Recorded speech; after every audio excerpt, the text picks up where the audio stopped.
The uninvited guest. The kitchen windows were fogging up from the steam of my morning coffee when I heard the key turn in the front door. Not unusual, Marcus had his own key after all.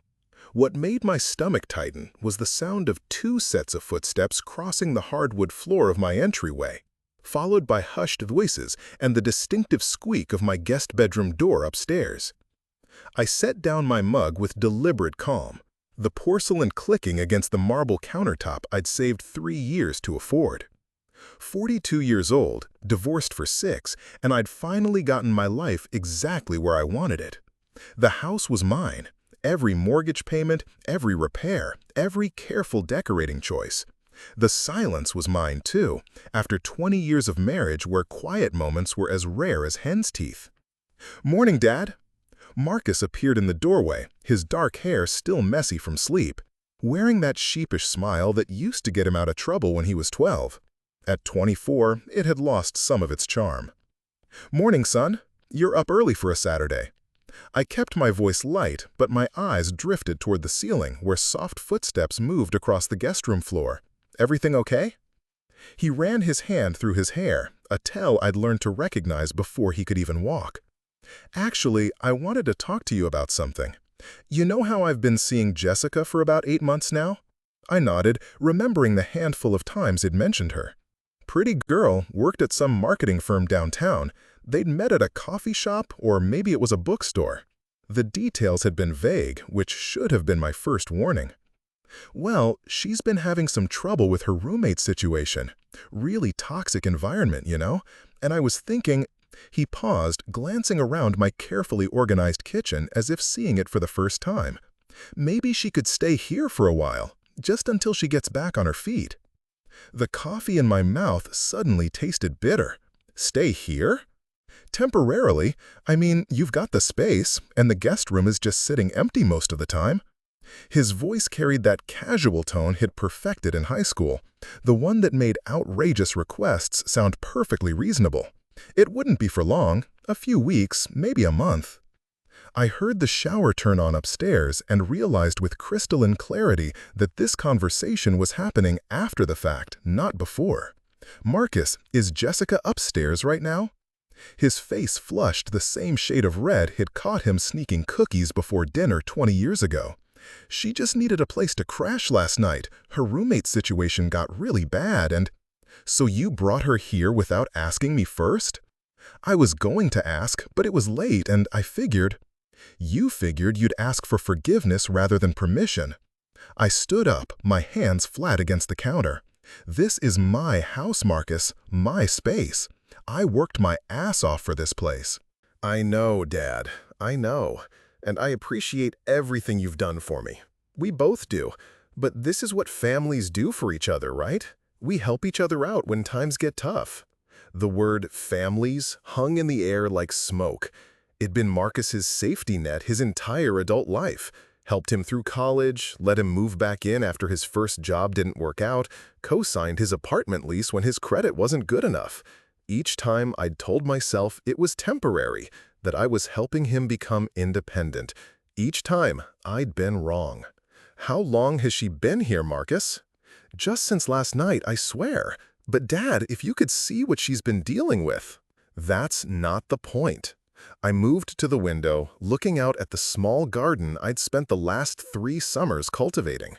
Every plant had been chosen carefully, positioned for maximum growth and beauty. It was mine, tended by my hands, thriving under my care.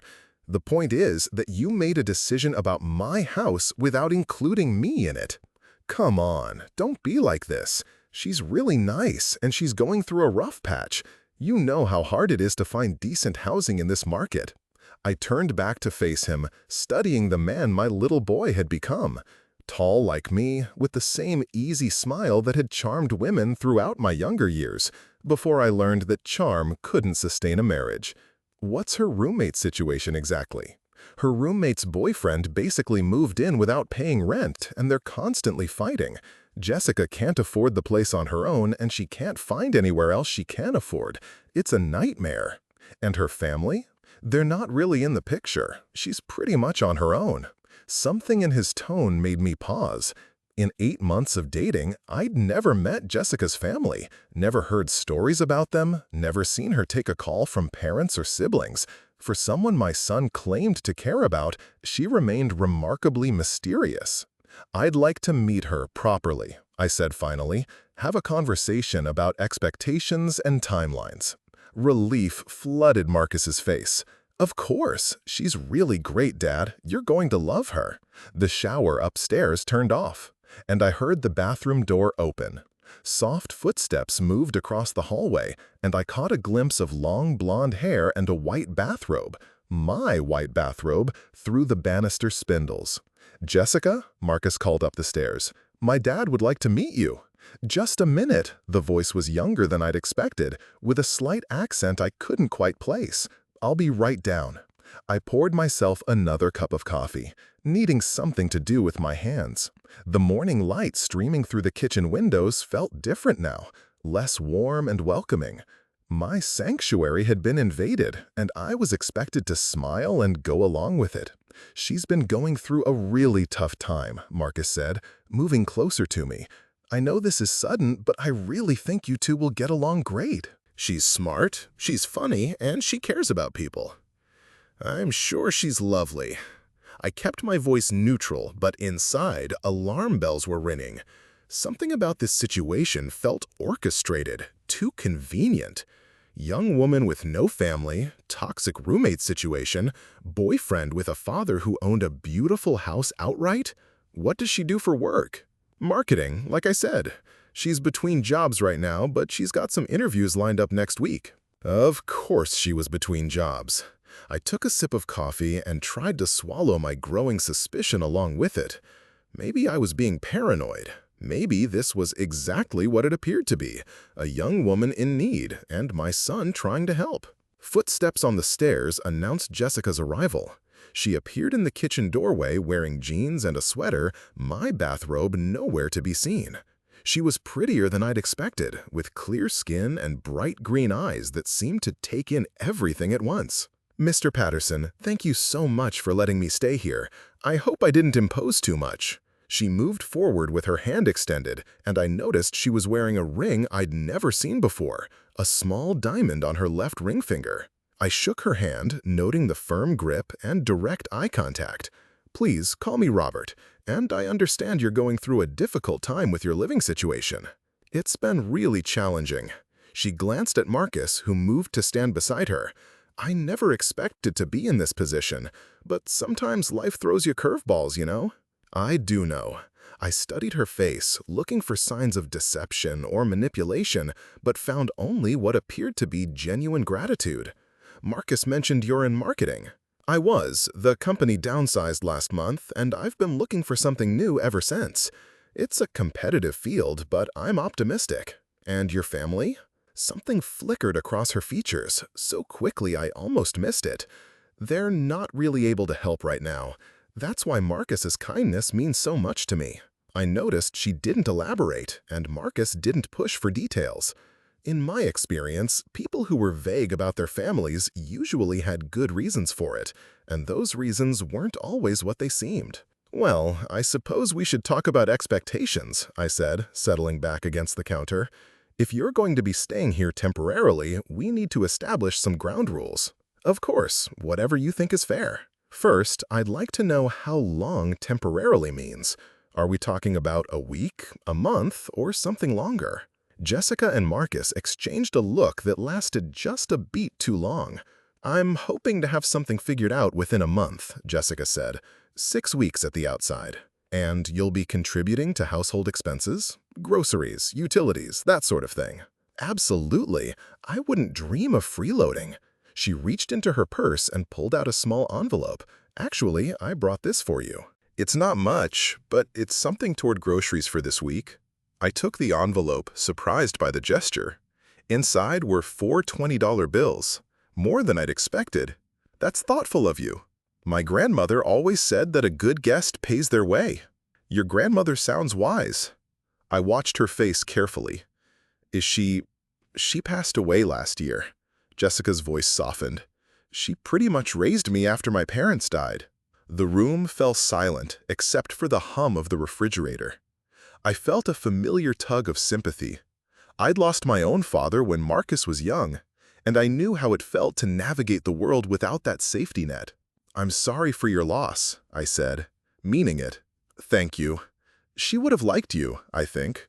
She always said you could judge a person's character by their home, and yours is beautiful." It was the right thing to say, but something about the way she said it made my skin prickle. Too smooth, too practiced, like she'd given the compliment before. "Thank you.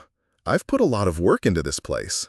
I glanced around the kitchen, at the custom backsplash I'd installed myself, the farmhouse sink I'd hunted through estate sales to find. It's my sanctuary. I can see why. "Marcus told me you've been here for about 3 years?" "That's right.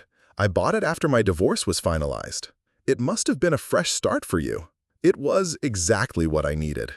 I set down my coffee mug with more force than necessary, which is why I'm very protective of it. "I completely understand." Jessica's smile never wavered. "I promise I'll be respectful of your space and your routines. You won't even know I'm here." But as I looked at her standing in my kitchen, wearing my son's protective expression like a shield, I had the distinct feeling that I was going to know she was here far more than I wanted to. 3 days later, I knew Jessica was there with every fiber of my being. She kept her word about being respectful, dishes cleaned immediately, personal items contained to the guest room, quiet as a mouse when moving through the house. But her presence had changed the entire energy of my home. The coffee was different in the morning. Not bad, just different. She'd noticed I was running low and had replaced it with a slightly more expensive brand. Thoughtful. Except I'd been buying the same coffee for 2 years because I liked the taste, not because I couldn't afford better. "She's just trying to be helpful," Marcus said when I mentioned it to him over the phone. He'd gone back to his apartment after that first night, but he'd been coming over every evening to have dinner with Jessica. My dinner, cooked in my kitchen, eaten at my table.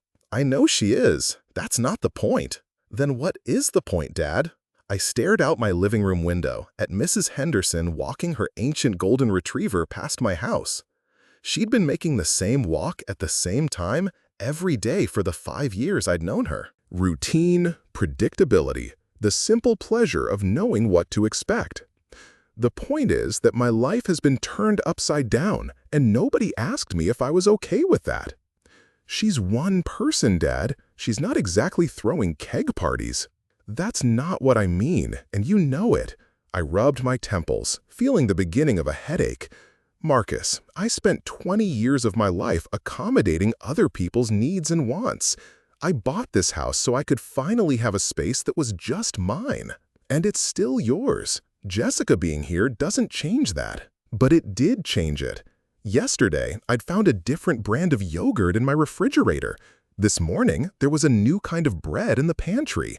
Small things, insignificant things, but they added up to the feeling that my home was slowly becoming something I didn't recognize." "Have you talked to her about her job search?" I asked, changing the subject. "She's had a couple of interviews. The market's tough right now, but she's got good experience." "What kind of experience exactly?" There was a pause. "What do you mean?" "I mean, what companies has she worked for? What kind of marketing does she do? Digital, print, events?" "I work in corporate communications, Marcus. I know people in the industry." "I don't know all the details, Dad. We don't really talk about work stuff that much." That struck me as odd. In my experience, people who were passionate about their careers talked about them constantly. People who were looking for work talked about it even more. Maybe I could help her with networking.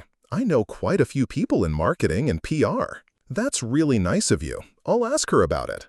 After we hung up, I sat in my living room trying to pinpoint exactly what was bothering me. Jessica was polite, helpful, and respectful. She kept common areas clean, contributed to groceries, and seemed genuinely grateful for my hospitality. So why did I feel like I was living with a stranger who was studying me? That evening, I came home from work to find Jessica in my kitchen, cooking dinner. The smell hit me as soon as I opened the door. Something rich and complex with garlic and herbs. She was at my stove, stirring something in my good saucepan, wearing an apron I'd never seen before. "I hope you don't mind," she said, turning to smile at me. "I thought I'd cook tonight as a thank you. It's just a simple pasta dish, but I made plenty." "That's very thoughtful." I hung my jacket on the hook by the door, trying to process the scene. "Is Marcus coming over? He'll be here in about an hour. I told him I was making dinner for all of us." She'd told him, in my house, about my dinner plans without asking me first. I felt that familiar tightness in my chest, the same feeling I'd gotten whenever my ex-wife would make plans for us without consulting me. "Jessica, can we talk for a minute?" "Of course." She turned down the heat and faced me, wiping her hands on the unfamiliar apron. "Is everything okay? I need to ask you something, and I want you to be honest with me." Her posture shifted slightly, a barely perceptible stiffening. "Okay. How long have you and Marcus been talking about you moving in here?" "Moving in? I'm not moving in. This is just temporary." "That's not what I asked." I leaned against the counter, crossing my arms. "I asked how long you've been talking about it." She was quiet for a long moment, her green eyes studying my face. "We talked about it a few times over the past month, but it was always hypothetical, just in case my situation got worse." "So this wasn't a sudden emergency?" "Well, it was and it wasn't." She turned back to the stove, adjusting the heat under the pan. "My roommate's situation had been deteriorating for weeks, but the final blow-up happened suddenly." "What was the final blow-up?" Another pause. "Her boyfriend and I had a disagreement about household responsibilities. It got heated, and she chose his side. I realized I couldn't stay there anymore." "What kind of disagreement?" "Just typical roommate stuff. Who pays for what, who cleans what, that sort of thing." She was stirring the pasta sauce with more vigor than necessary. "Some people have different standards about shared living spaces." I watched her carefully, noting how she deflected specific questions with vague answers. "And you couldn't work it out?" "I tried, but once someone's made up their mind about you, it's hard to change it." She glanced at me over her shoulder. "I'm sure you understand that." There was something in her tone that made me pause. Not quite challenging, but not entirely innocent either, like she was testing me somehow. "I do understand that," I said carefully. "Which is why I think it's important for us to be completely honest with each other about expectations." "I agree completely." She turned to face me again, and I noticed she was wearing the same ring I'd seen the first morning.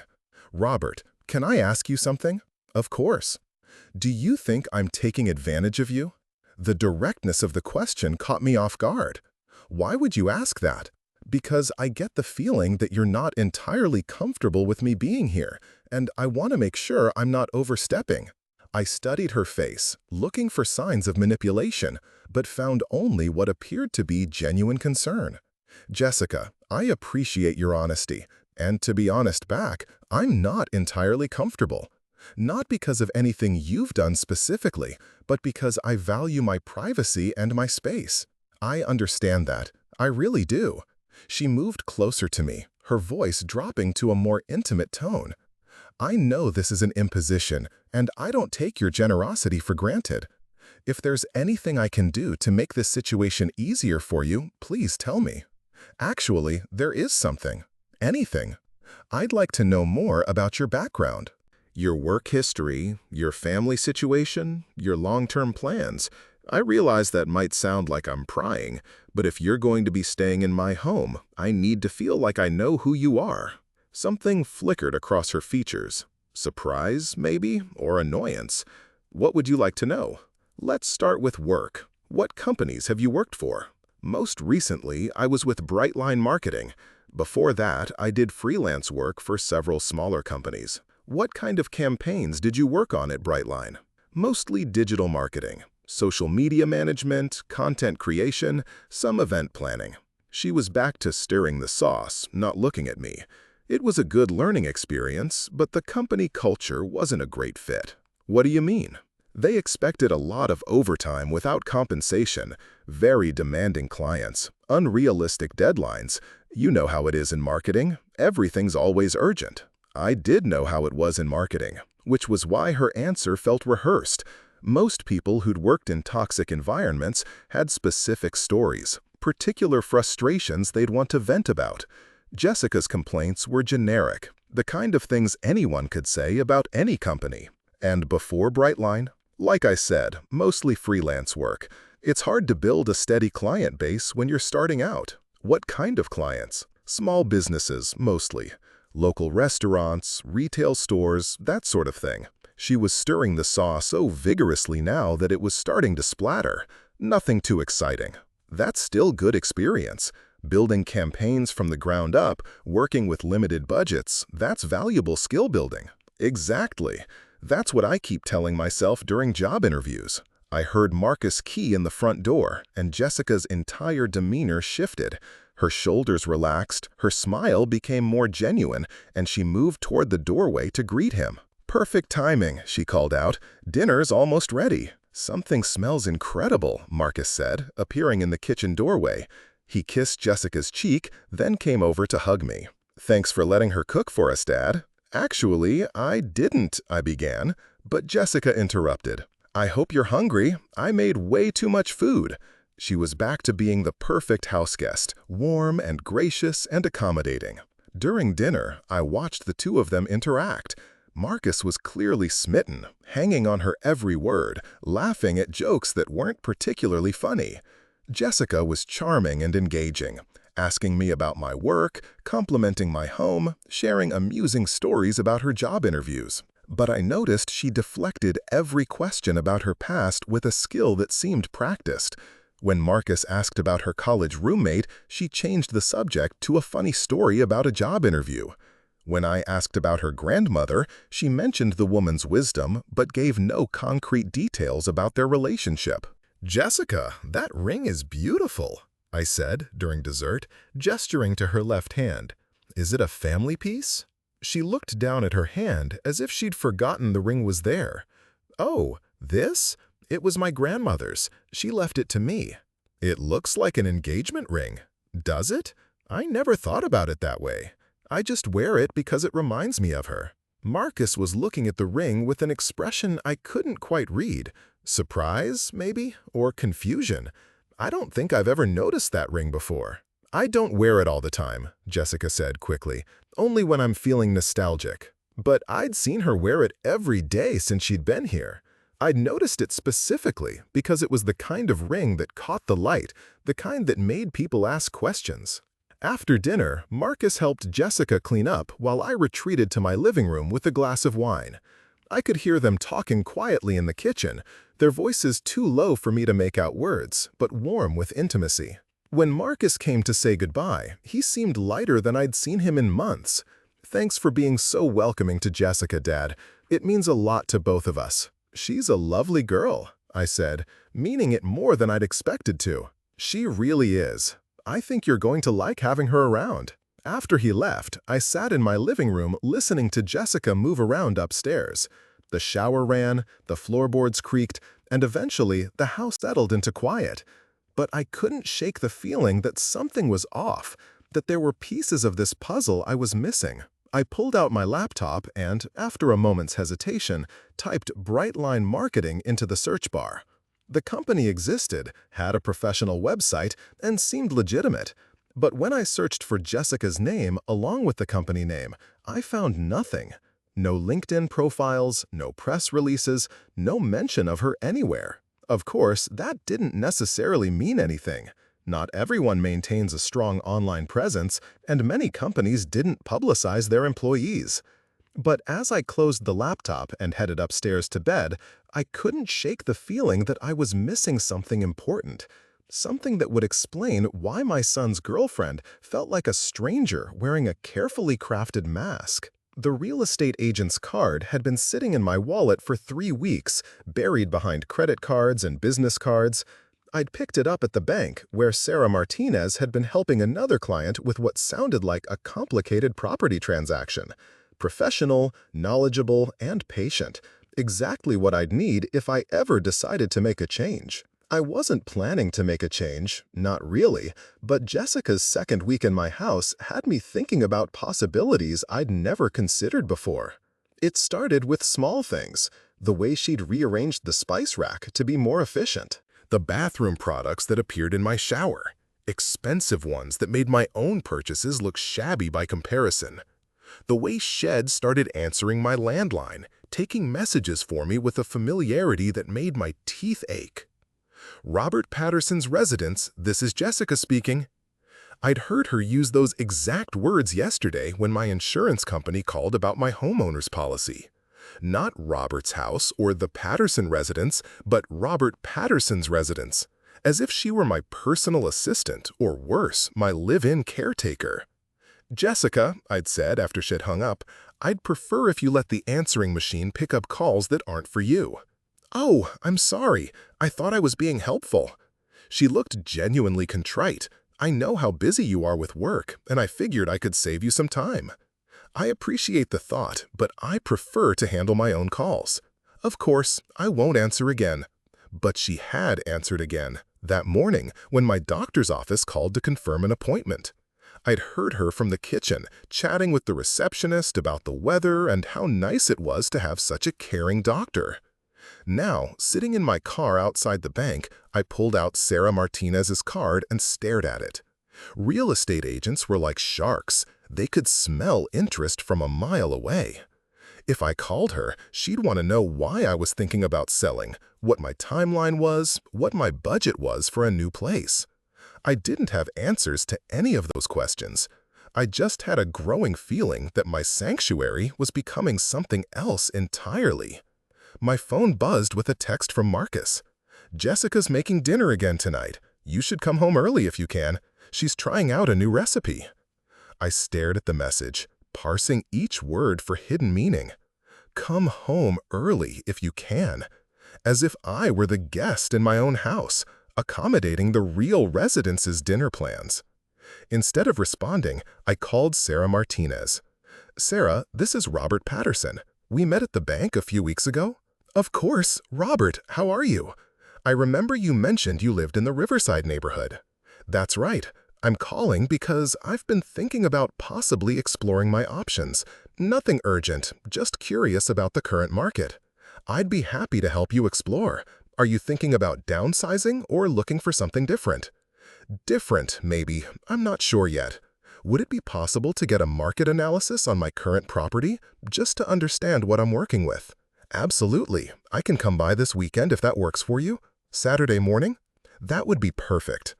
After we hung up, I sat in the car for another 10 minutes, trying to understand what I'd just done. I wasn't really thinking about selling. I loved my house, loved the neighborhood, loved the life I'd built there.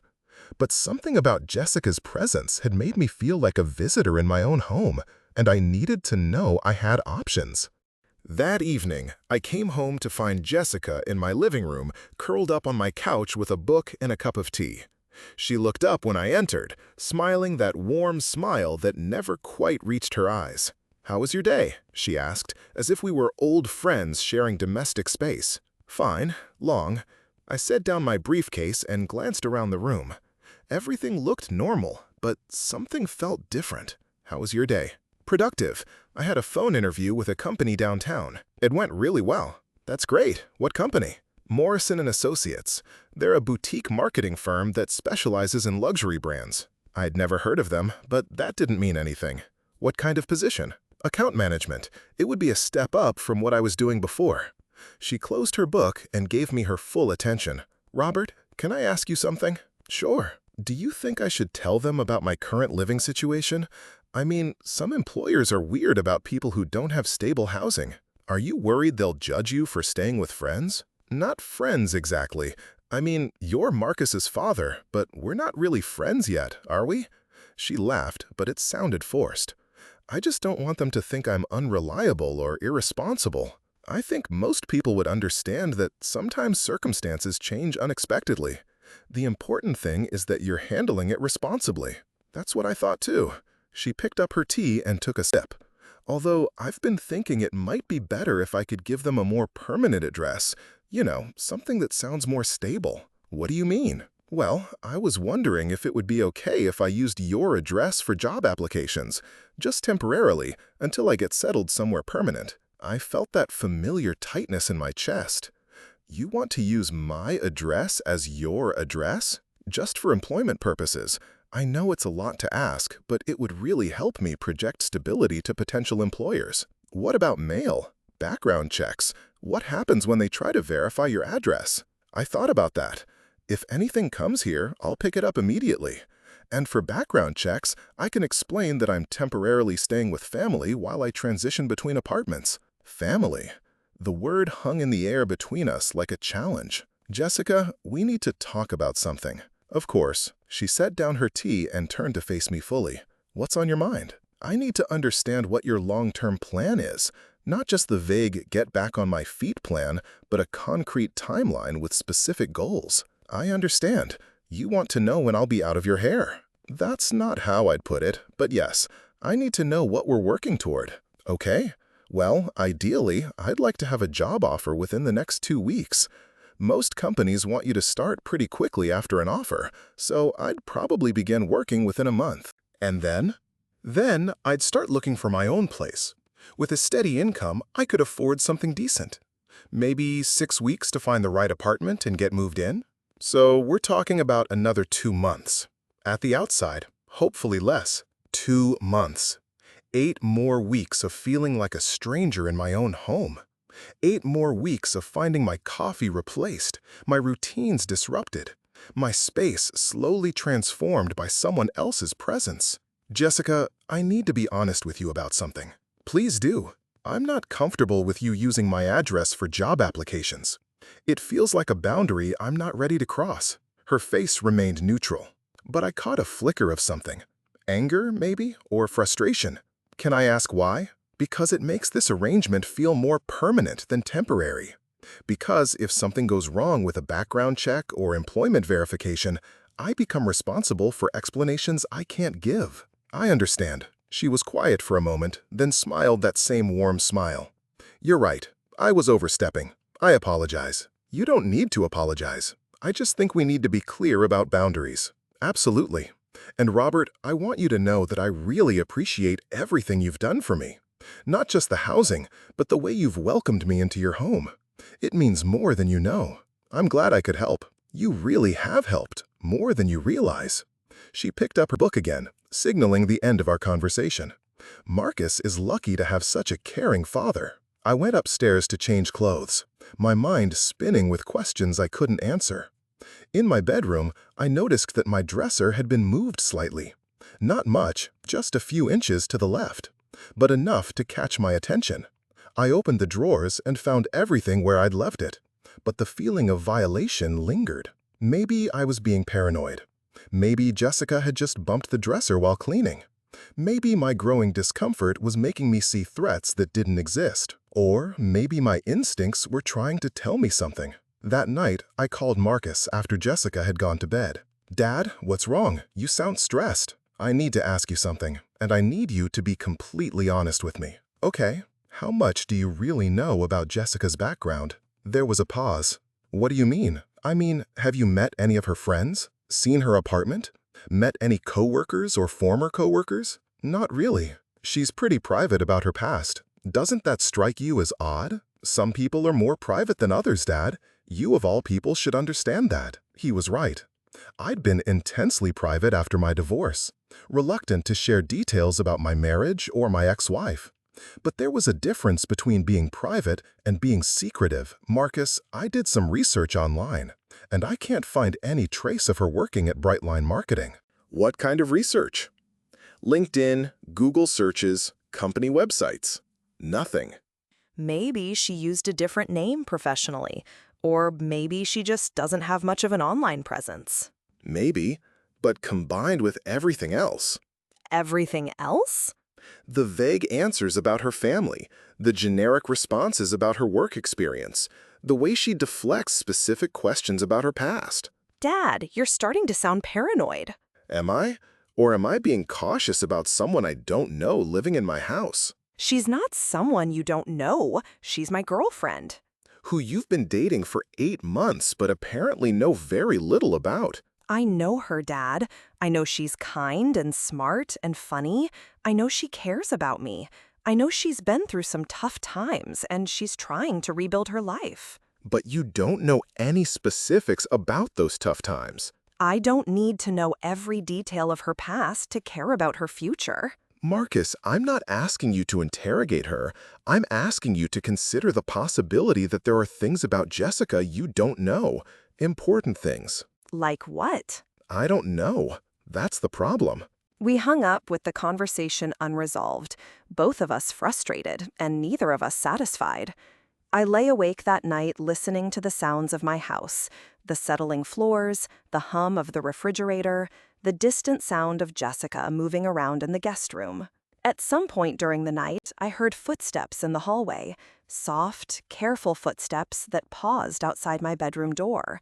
I held my breath, waiting, but after a moment, the footsteps continued down the hall toward the bathroom. Normal nighttime movement, I told myself. People got up to use the bathroom. But something about the careful, deliberate nature of those footsteps made my skin crawl.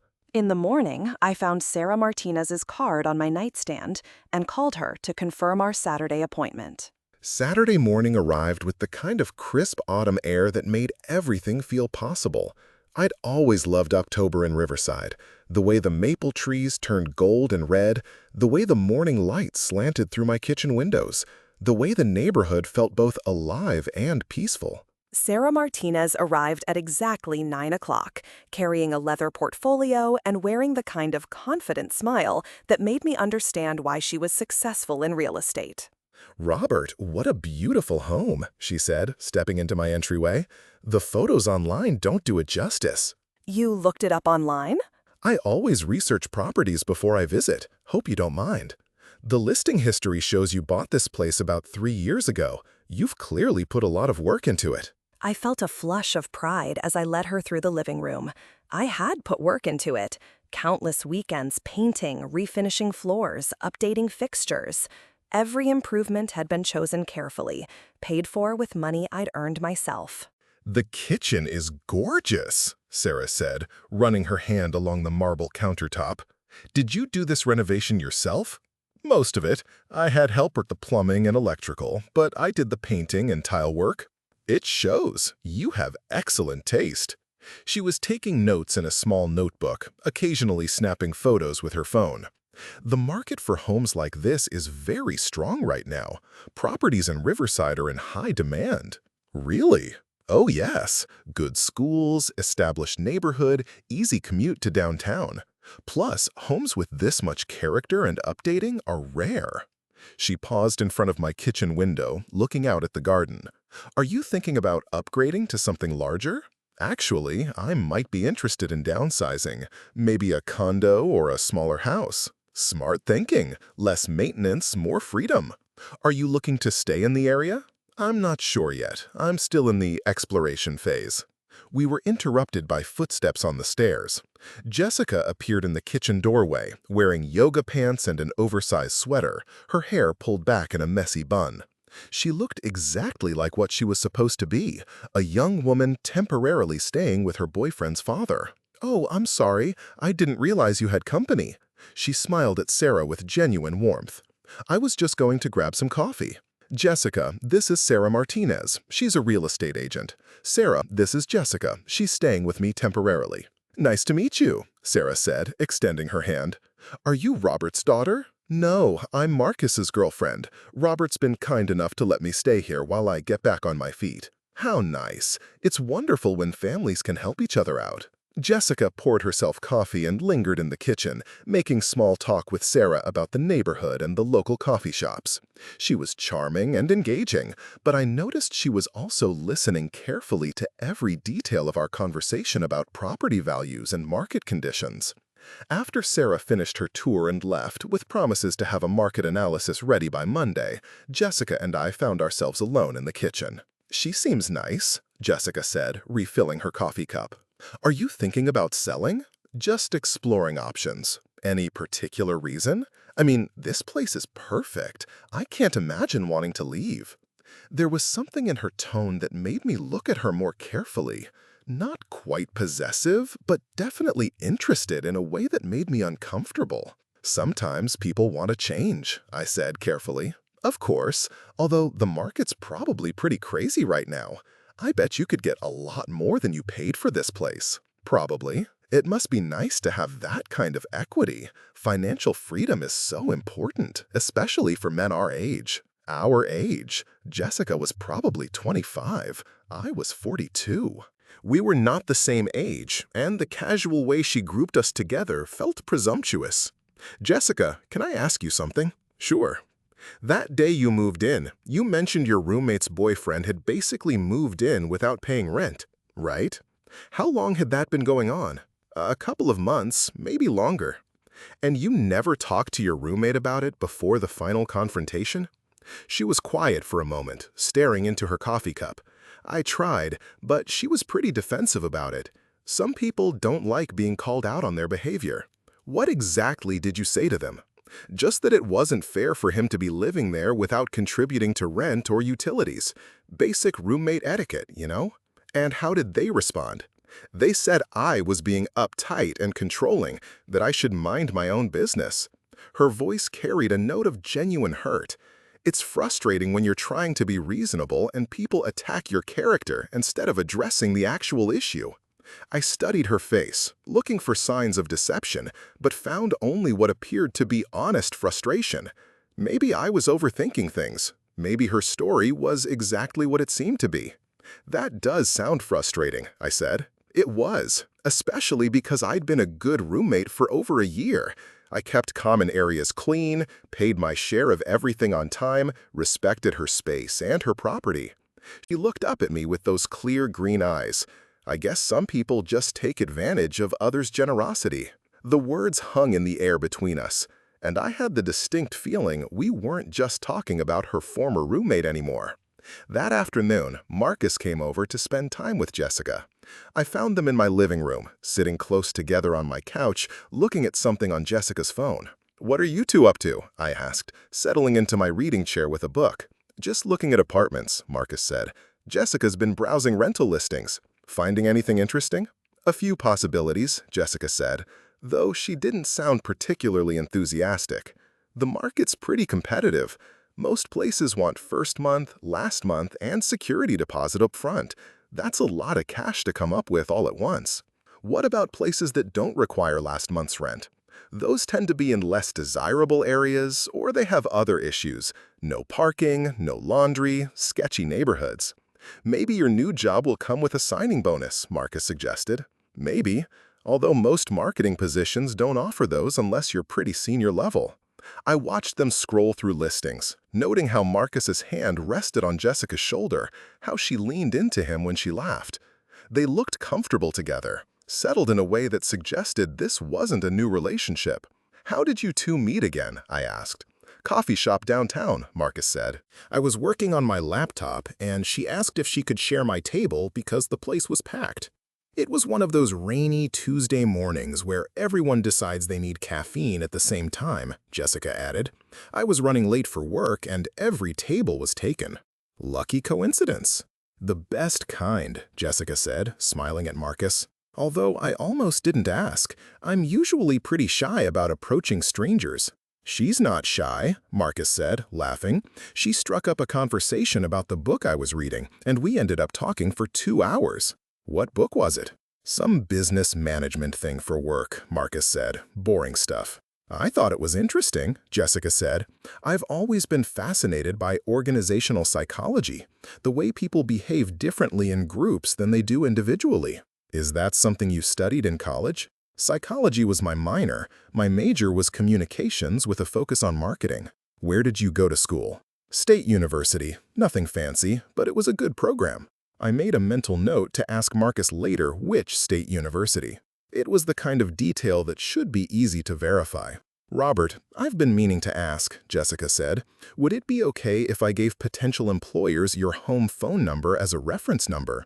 Not for you to give a reference, but just so they can reach me during business hours when I might not have my cell phone." "You don't have your cell phone during business hours?" "Sometimes the battery dies, or I'm in an area with bad reception.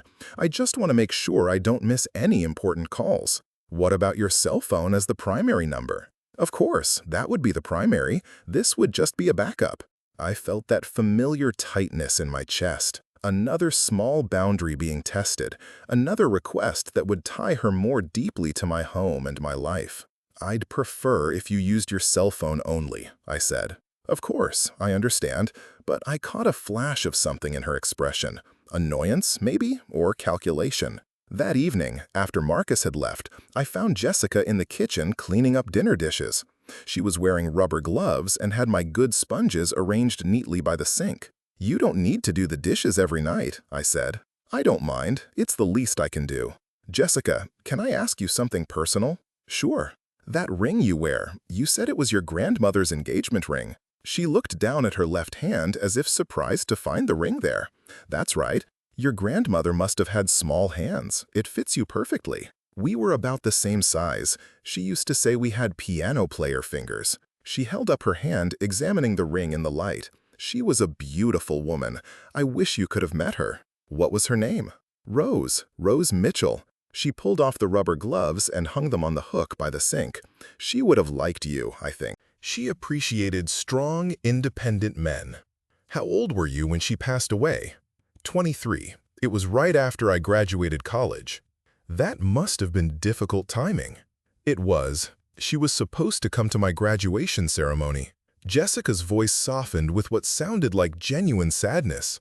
She'd been planning it for months, but she had a stroke the week before. "I'm sorry. That must have been heartbreaking." "It was, but I know she would have been proud." Jessica dried her hands on the dish towel and folded it neatly. "She always said that education was the one thing no one could take away from you." "She sounds like a wise woman." "She was. She practically raised me after my parents died in a car accident when I was 12. The sadness in her voice sounded real, but something about the story felt rehearsed. Not false, necessarily, but polished in a way that suggested she'd told it many times before. 12 is such a difficult age to lose your parents." "It was. But Grandma Rose made sure I never felt alone or unwanted. She gave me stability and love when I needed it most." "And you lived with her until college?" "Until she died, actually. I was commuting to college from her house to save money. The plan was for me to move out after graduation, get my own place, start my career." She smiled sadly. Life had other plans. "What happened to her house?" "She'd taken out a reverse mortgage a few years before she died. There wasn't much equity left." Jessica's voice was matter-of-fact, but I could hear the disappointment underneath. "I had to sell it to pay off the remaining debt." "So you lost your home and your grandmother at the same time?" "Essentially, yes. That's when I got my first apartment with roommates. I'd never lived with anyone except Grandma Rose, so it was a big adjustment." The story was sad and plausible, hitting all the right emotional notes. Young woman loses parents, lives with loving grandmother, loses grandmother and family home, struggles to find stability as an adult. But something about it felt too neat, too perfectly tragic to explain away all the inconsistencies I'd noticed. "Jessica, I hope you don't mind me asking so many questions. I'm just trying to understand your situation better." "I don't mind at all. I know this arrangement is unusual, and you have every right to want to know who's living in your house." "Thank you for understanding." "Of course. And Robert, I want you to know that I'm looking very seriously for my own place. I don't want to overstay my welcome." "I appreciate that. Actually, I wanted to ask you about something. I found a place that looks perfect. Good neighborhood, reasonable rent, available immediately. But they want first month, last month, and security deposit up front. It's about $4,000. I felt a chill run down my spine. "That's a lot of money." "It is, but it's a really good apartment, and I'm worried if I don't move fast, someone else will take it." "Do you have the money?" "Most of it. I'm about $1,000 short." She was looking at me expectantly, and I realized where this conversation was heading. "Jessica, I know it's a lot to ask, but if you could loan me the money, I could pay you back as soon as I start working, with interest, of course. I don't loan money to family or friends. It's a personal policy." "I understand. I just thought I'd ask." Her smile never wavered, but I caught something cold in her eyes. Maybe I can figure something else out. That night, I lay awake thinking about everything Jessica had told me. The tragic backstory, The convenient explanations for her lack of connections, the gradual escalation of requests that would tie her more closely to my life and my resources. Maybe I was being paranoid. Maybe she was exactly what she appeared to be, a young woman who'd had some bad breaks and was trying to rebuild her life. Or maybe my instincts were right, and I was being carefully, skillfully manipulated by someone who knew exactly what she was doing. Either way, I realized I needed to know the truth, and I was going to find it, whether Jessica wanted me to or not. Monday morning, I called in sick to work for the first time in 18 months. I wasn't physically ill, but something about Jessica's story had been gnawing at me all weekend, and I needed answers before I could focus on anything else. After Jessica left for what she said was a job interview downtown, I found myself standing in my guest room doorway, staring at the space she'd made her own. Her clothes hung neatly in the closet, her toiletries were organized on the dresser, and her laptop sat closed on the small desk by the window. I'd never been the kind of person who snooped through other people's belongings. Privacy was sacred to me, both my own and others. But something about Jessica's presence in my house had awakened a protective instinct I didn't know I possessed. Her laptop was password protected, of course, but her notebook was sitting open beside it, filled with what looked like job search notes. I glanced through it quickly, seeing company names, contact information, and interview schedules. Everything looked legitimate until I reached a page near the back. There, in Jessica's neat handwriting, was a list that made my blood run cold. Robert Patterson, 42, divorced, works in corporate communications, bought house 3 years ago after divorce settlement, close relationship with son Marcus, 24, values independence and privacy, cautious about relationships, financially stable but not wealthy, house worth approximately $340 to $380K based on neighborhood comps. Below that was another section, approach, vulnerable young woman narrative, family tragedy backstory, orphaned young raised by grandmother, financial hardship due to circumstances beyond control, emphasize gratitude and temporary nature of arrangement, build trust through helpfulness and consideration. And at the bottom of the page, a timeline. Week 1 to 2, establish presence, demonstrate value as house guest. Week 3-4, increase comfort level, begin small requests. Week 5-6, financial discussions, explore loan possibilities. Week 7-8, relationship escalation with Marcus, discuss long-term arrangements. I stared at the page, reading it over and over again, trying to process what I was seeing. This wasn't the innocent young woman Marcus thought he was dating. This was someone who had researched me, analyzed my vulnerabilities, and developed a systematic plan to exploit them. My hands were shaking as I pulled out my phone and called Sarah Martinez. "Sarah, it's Robert Patterson. Is that market analysis ready?" "I was just about to call you. Your house is in excellent condition, and the market is very strong right now. I'd estimate you could list it for between $375,000 and $390,000, and expect to receive multiple offers. How quickly could we move if I decided to sell? How quickly do you want to move?" "Very quickly. If you're motivated, we could have it on the market by Friday. In this market, I'd expect offers within the first week." "Do it." "Robert, are you sure? This seems sudden." "I'm sure. Let's move as fast as possible." After we hung up, I photographed the incriminating page in Jessica's notebook, then carefully replaced everything exactly I'd found it. My mind was racing with questions. How long had she been planning this? How had she met Marcus? Was their relationship real, or was that part of the con too? I called Marcus's office, but his assistant said he was in meetings all day. I tried his cell phone and got voicemail. Finally, I sent him a text. "We need to talk tonight. It's urgent." The rest of the day crawled by. I tried to act normal when Jessica returned from her supposed interview, asking the right questions and making the appropriate supportive comments. But all I could think about was that notebook page and what it revealed about the woman living in my house. "How did the interview go?" I asked when she came into the kitchen where I was pretending to read. Really well, I think. They said they'd let me know by the end of the week. She poured herself a glass of water and leaned against the counter. Robert, I hope you don't mind, but I invited Marcus over for dinner tonight. I thought I'd cook something special to celebrate the interview. Of course, I forced a smile. That sounds lovely. I was thinking of making that pasta dish you liked so much, the one with the mushrooms and cream sauce. Perfect. I watched her face carefully, looking for signs of deception or calculation, but found only what appeared to be genuine enthusiasm for cooking. How good was she at this? How many other people had she manipulated with that warm smile and tragic backstory? Marcus arrived at 6:30, carrying flowers for Jessica and a bottle of wine for dinner. He seemed lighter than I'd seen him in weeks, clearly happy about Jessica's interview and optimistic about their future together. "Dad, you should see this place Jessica found. It's perfect for her. Close to downtown, good neighborhood, reasonable rent.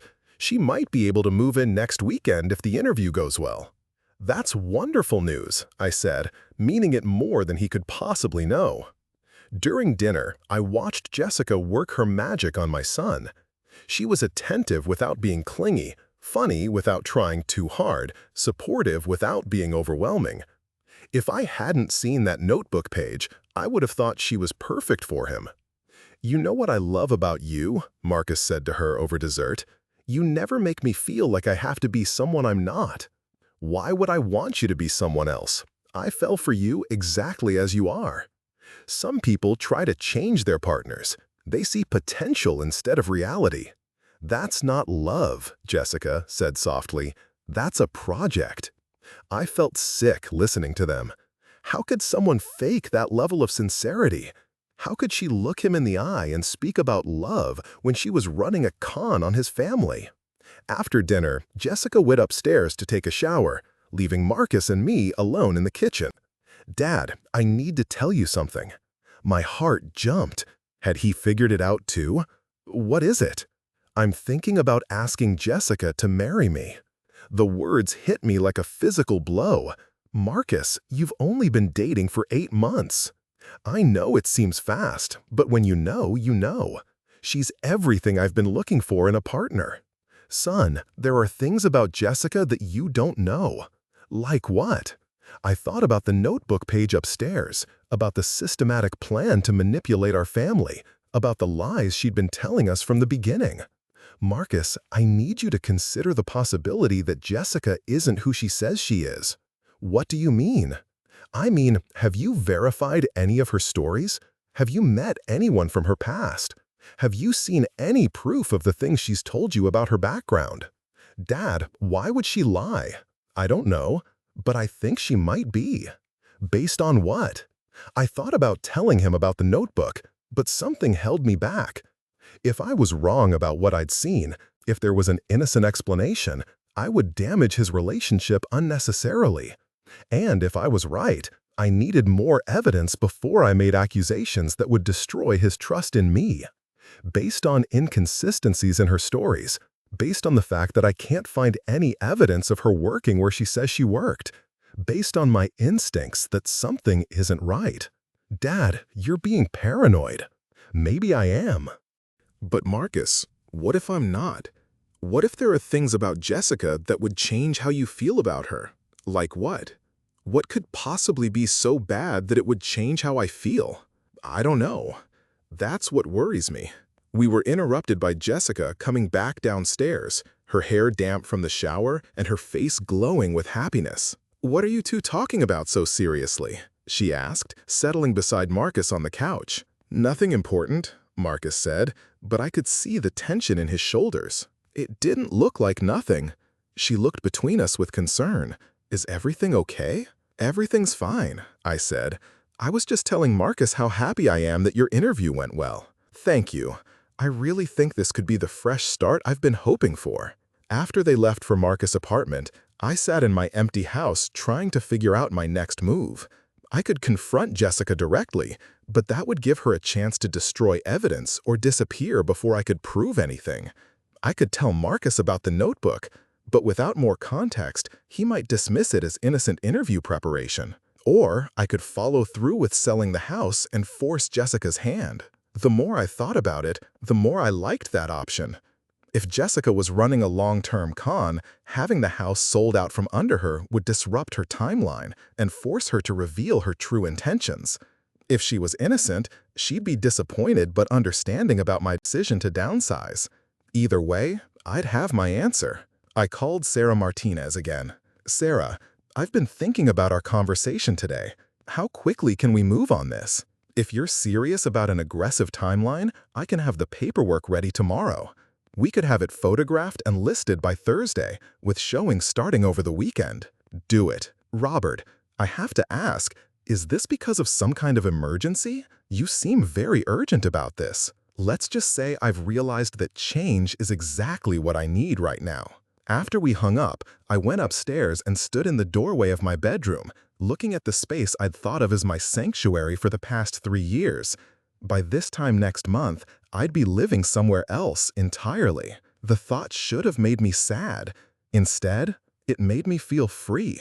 The next morning, I waited until Jessica left for another supposed job interview, then called the locksmith. I need to have my locks changed today. All of them. Any particular reason, sir? We always ask for security purposes. I'm selling the house, and I want to make sure I'm the only one with access during the selling process. We can have someone out there by noon. Perfect. By the time Jessica returned, she'd find that her key no longer worked. And then we'd see what her real story was. At 11:30, my phone rang.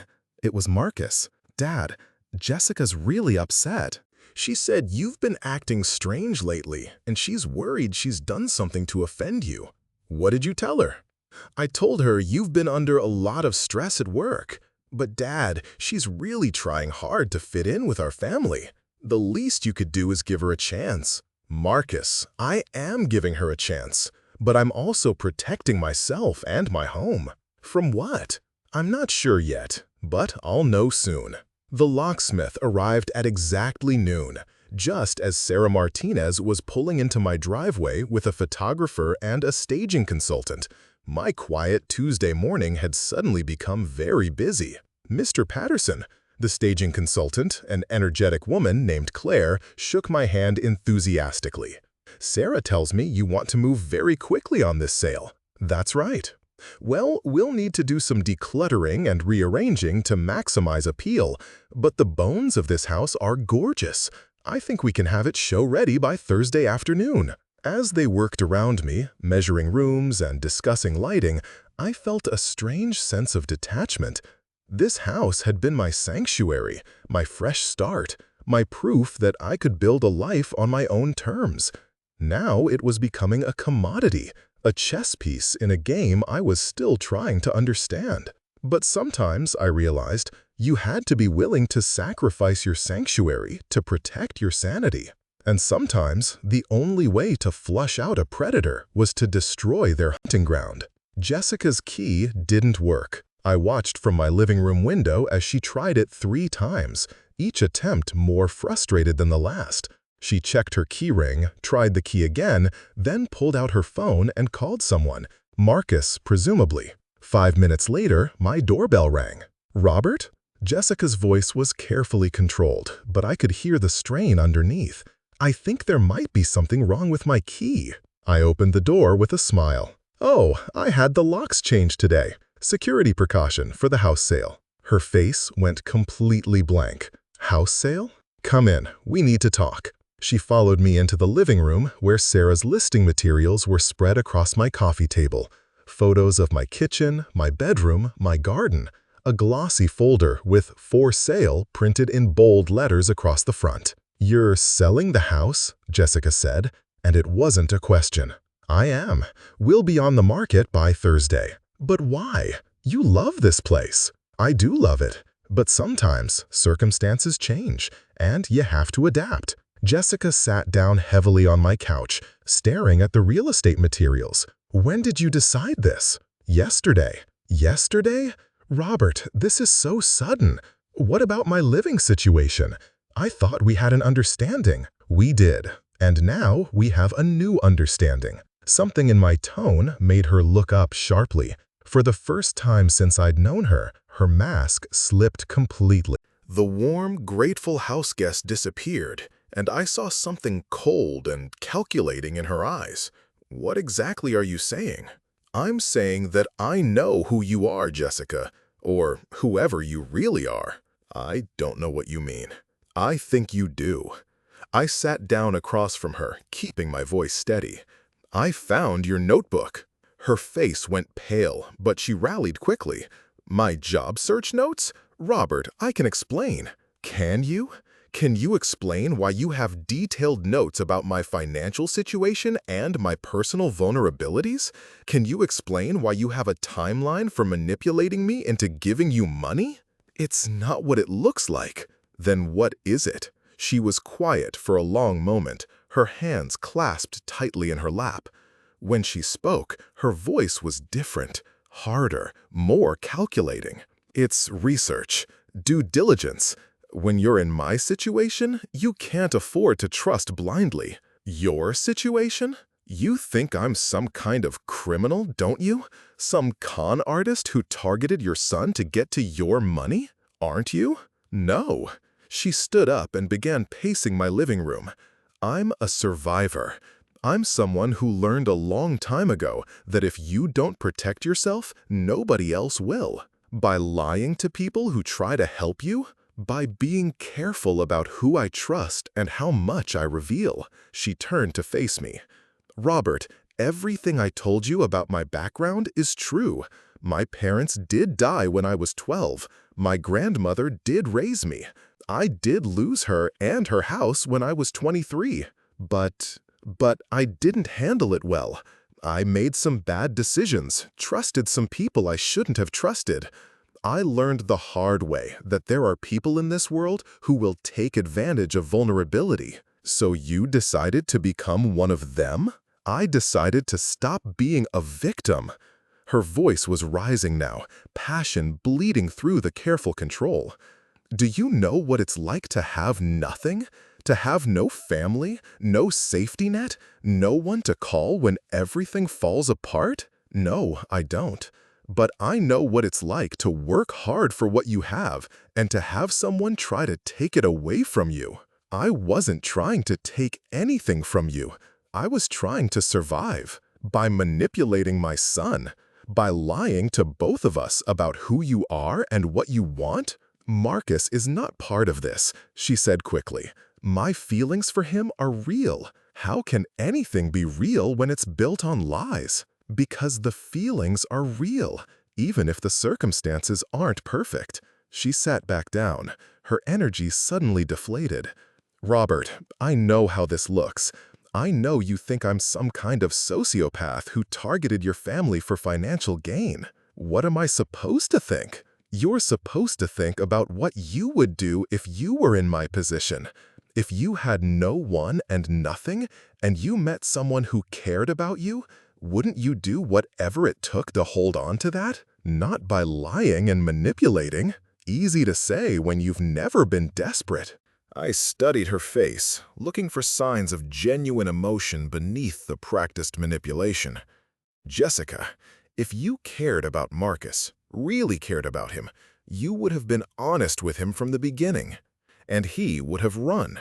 Men like Marcus don't fall for women like me when they know the whole truth. Women like you? Women with baggage. Women with complicated pasts. Women who don't have pretty stories about their families and their education and their careers. So you created a pretty story. I created a version of the truth that wouldn't scare him away. She looked at me with something that might have been desperation. Robert, I love your son. Maybe it started as something else, but it became real. It became the most real thing in my life. How many other families have you done this to? What? How many other men have you targeted? How many fathers have you charmed with your tragic backstory and your helpful nature? She was quiet for so long I thought she wasn't going to answer. When she finally spoke, her voice was barely above a whisper. Three families over the past 4 years. I felt sick. What happened to them? Nothing happened to them. I never took anything that was freely given. I never hurt anyone. You don't think lying to people hurt them? I think people lie to themselves every day about what they want and what they're willing to accept. I just helped them see what they wanted to see. And when you were done with them, the relationships ended naturally. People grow apart. Circumstances change. You disappeared. I moved on. With whatever money you could get out of them, with enough to survive until I could find the next situation. I stood up and walked to my kitchen window, looking out at the garden I'd worked so hard to create. In a few weeks, strangers would be living here, making this space their own. The thought should have made me sad, but instead, I felt relieved. Jessica, I want you out of my house today. Robert, please. Today. Pack your things and leave. What about Marcus? What about him? Are you going to tell him? I thought about my son, about his plans to propose to this woman, about the life he thought he was building with her. That depends on you. What do you mean? I mean, if you disappear from his life quietly and quickly, I'll let him believe whatever story you want to tell him. If you try to stay and continue this charade, I'll show him that notebook page and tell him everything. She closed her eyes and took a deep breath. He'll be heartbroken. He'll be heartbroken either way. But if you leave now, he'll heal. If you stay and he finds out the truth later, after he's married you or given you access to his finances, the damage will be much worse. You don't understand what you're asking me to do. I'm asking you to do the right thing for once in your life. The right thing, she repeated bitterly. Robert, do you know what the right thing got me? Foster care until I aged out. Minimum wage jobs that barely paid rent. Roommates who stole from me. Boyfriends who disappeared when they realized I couldn't help them get ahead in life. So you decided to become the person who disappears with other people's money. I decided to stop being the victim in every story, by making other people the victims instead. She stood up abruptly, anger flashing in her eyes. You know what? You're right. I'm exactly what you think I am. I'm a liar and a manipulator and someone who takes advantage of good people. Jessica. But you know what else I am?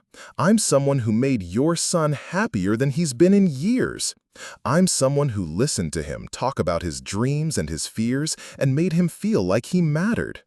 I'm someone who cooked him dinner and laughed at his jokes and made him feel loved. All of it based on lies. Not all of it. The feelings were real, Robert. Maybe everything else was calculated, but the way I felt about him was real. I watched her gather her composure, watched the mask slip back into place. This was what she did. She found the emotional truth buried beneath the lies and used it to justify everything else. Jessica, you need to leave, now. Fine, but I want you to know something. She moved toward the stairs, then turned back to face me. Your son deserves someone who loves him, really loves him, not someone who's going through the motions or settling for good enough. I may be a liar, but I'm not settling. I love him enough to want the best for him, even if that's not me. If you love him, prove it. Let him go. She was quiet for a moment, then nodded. I'll be gone by tonight. And Marcus? I'll tell him the job came through, but it requires me to relocate immediately, something in another state. I'll say the long-distance thing won't work. He'll want to follow you. I'll make sure he doesn't. An hour later, I heard her moving around upstairs, packing her things. She was efficient and quiet, and I realized this probably wasn't the first time she'd had to leave a situation quickly. My phone rang. Marcus. Dad, Jessica just called me. She got the job, but they want her to start Monday in Phoenix. She's leaving tonight. That's sudden. I know. I offered to drive out there with her, help her get settled, but she said it would be easier if we made a clean break. She doesn't want to do the long-distance thing. I could hear the confusion and hurt in his voice. How do you feel about that? Honestly, I'm devastated. I thought we had something real, you know? I was planning to... He stopped himself. It doesn't matter now. Marcus, I'm sorry. It's not your fault. I guess I misread the situation. Thought we wanted the same things. Sometimes people aren't ready for the kind of commitment you were offering. Yeah, maybe. He was quiet for a moment. Dad, was I crazy to think about proposing to someone I'd only known for 8 months? Not crazy, just optimistic. She said she cared about me too much to string me along with false promises about a future that might not work out. I guess I should appreciate her honesty. If only he knew how much he was actually protecting him with that particular lie. Jessica left at sunset, carrying a single suitcase and the same purse she'd arrived with 3 weeks earlier. She'd left a note on my kitchen counter. "Robert, thank you for your hospitality and your honesty. You were right about everything, but I hope you'll remember that the feelings were real, even if nothing else was. Take care of Marcus. He's lucky to have you. Jay." I watched from my window as she walked down my driveway and disappeared around the corner. I never found out her real name, never learned where she came from or where she went next. The house sold in 6 days for $15,000 over asking price to a young couple who fell in love with the kitchen renovation and the garden. I moved into a downtown condo with a doorman and security cameras and neighbors I'd probably never know well enough to trust. Marcus took Jessica's departure hard for about 2 months, then started dating a kindergarten teacher named Amy, who had her own apartment, her own car, and a family that showed up to every birthday party and holiday gathering. They got engaged a year later, and Amy's parents threw them an engagement party where I met her grandmother, her college roommates, and her high school math teacher. Sometimes I wondered if Jessica had been right about one thing, that Marcus deserved someone who loved him completely, without calculation or manipulation. Amy did love him completely, but she also had the luxury of honesty. She'd never had to choose between love and survival, never had to weigh the cost of truth against the need for shelter and security. I never told Marcus what I'd discovered about Jessica. There was no point in poisoning what had been, for him at least, a genuine relationship. But I did tell him that he should trust his instincts about people, that if something felt off, it probably was. "Like what?" he asked. "Like if someone's story seems too perfect or too tragic. Like if you can't verify basic facts about their background. Like if they have no friends or family who can vouch for them." That sounds kinda paranoid, Dad. Maybe, but paranoia isn't always a bad thing. Sometimes it's just another word for careful. 6 months after Jessica left, I got a call from a man in Denver whose daughter was dating someone who sounded remarkably familiar. Young, beautiful, tragic backstory involving dead parents and a grandmother who'd recently passed away. She was staying temporarily with the family while she got back on her feet. I told the man to check his house guests' belongings for detailed notes about the family's financial situation and personal vulnerabilities. He called me back 3 hours later. "You were right," he said. "How did you know?" "Because I've been where you are, and because people like Jessica don't usually stop until someone makes them stop." "What should I do?" "The same thing I did. Give her a choice. Leave quietly or face the consequences of exposure." The man in Denver took my advice. Jessica disappeared from that family's life as suddenly as she'd appeared, leaving behind only a note about a job opportunity in another state. I never heard from Jessica again, but I heard about her. Phoenix, Seattle, Portland, Austin. Always the same story, always the same pattern. Young woman in need, tragic backstory, helpful and grateful houseguest who gradually became more demanding and manipulative until someone finally saw through the facade. Sometimes I wondered if she'd learned anything from our encounter, if she'd ever considered that there might be other ways to survive than preying on people's kindness. But mostly, I tried not to think about her at all. My new life in the downtown condo was different from what I'd had in Riverside, but it was good in its own way. I had neighbors who nodded politely in the hallway but didn't know enough about me to try to manipulate me. I had a doorman who signed for packages and kept strangers from wandering into my building. I had a life that was smaller but more secure, quieter but more honest. And most importantly, I had my instincts back. The ability to trust my own perceptions, to act on my suspicions, to protect myself without feeling guilty about it. Jessica had been right about one thing. Sometimes you do have to choose between kindness and safety. The difference between us was that I chose safety for myself and the people I loved, while she chose survival at other people's expense. 3 years later, Marcus and Amy invited me to their housewarming party in a craftsman cottage not far from my old neighborhood. As I stood in their living room, watching Marcus show off the garden they were planning to plant together, I thought about how different his life might have been if Jessica had succeeded in her plans. He might have married her. They might have moved in together, combined their finances, maybe even bought a house. And eventually, when she'd taken what she could and grown bored with the charade, she would have disappeared, leaving him financially and emotionally devastated. Instead, he was here with Amy, building a life based on truth and mutual respect and genuine affection. They knew each other's families, shared each other's histories, and were planning a future together with eyes wide open. "Dad, come see this," Marcus called from the kitchen. "Amy found the same tile you used in your old house." I joined them in the sunny kitchen where Amy was describing her renovation plans with the enthusiasm of someone who'd never had to question whether the life she was building was real. "I hope you don't mind that we copied your design," Amy said. "Marcus talked about your kitchen so much that I had to see what all the fuss was about." "I don't mind at all. Imitation is the sincerest form of flattery." "He said you did most of the work yourself. I'm impressed. I can barely hang a picture straight." "You learn as you go, and you figure out what you're capable of when you have to." Later, as I was getting ready to leave, Marcus walked me to my car. "Dad, can I ask you something?" "Of course." "Do you ever regret selling the house?" I thought about the question, about the home I'd built and lost, and the life I'd gained in return. "No, I don't regret it. It served its purpose." "What purpose was that?" "It taught me that home isn't about the building. It's about the people you let into your life and the boundaries you set to protect what matters most." "That's very philosophical for a Tuesday night." "I've had time to think about it." He hugged me goodbye, and I drove back to my condo through streets that had become familiar and comfortable. As I rode the elevator up to my floor, I thought about Jessica and wondered if she'd ever found what she was really looking for. Maybe she had.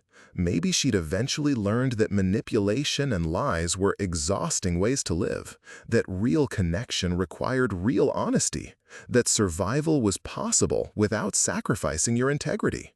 Or maybe she was still out there, charming her way into some other family's life, leaving notes about their vulnerabilities in notebooks she thought no one would ever find.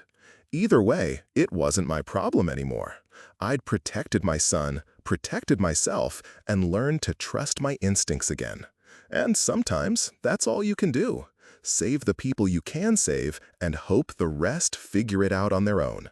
The elevator opened on my floor, and I walked down the quiet hallway to my apartment, where no one was waiting to greet me with hidden motives or carefully crafted stories. It was just me, my space, and the peace that comes from knowing that the life you're living is entirely your own. And that, I realized, was worth more than any house, no matter how perfect it might have seemed.